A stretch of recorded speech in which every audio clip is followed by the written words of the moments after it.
ગઠિયાભાઈ ભારી થઈ ગયો હે આ તો શું છે ભાઈ હવે નસીબની વાત છે રાજયોગ છે આ તો अच्छा પબ્લિકની ઈચ્છા હોય એમ થાય પબ્લિકની મરજીના વગર કાંઈ થાય નહીં કાંઈ अरे कहना क्या चाहते हो નમુભાઈ આ પબ્લિક ઉપર છે હા આ તો હાર જીતનો ખેલ છે ખેલ છે સમયની ધારાને કોઈ રોકી ના શકે ના રોકી શકે. અને સમય આપણો નહોતો નહીં અને જે હતું એ કુદરતના હાથમાં છે હવે છે ને હિંમત રાખજો ને કઠણ થાજો આમાં કામ ના આવે રામ વખાણો પણ આમાં નમુભાઈ કઠણ બહુ થવું પડે એમ છે 5 વર્ષ છે બાપ 5 વર્ષ હિંમત રાખો રામનું નામ લ્યો 5 વર્ષ હિંમત રાખો ગઠિયાભાઈ રામ અરે વખાણો બોરા બગેડા બાપુ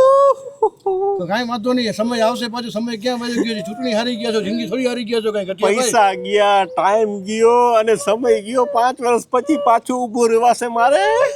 આવશે સમય આવશે પબ્લિક આ છોકરા નાના ને મારે આમાં જાવું ક્યાં હું ચૂંટાણો નથી હિંમત રાખો देखा आपने लापरवाही का नतीजा है। ભલે બીજી વાર ના આવતા બાપ गजब बेइज्जती તમારો મત નતો बात तो सही है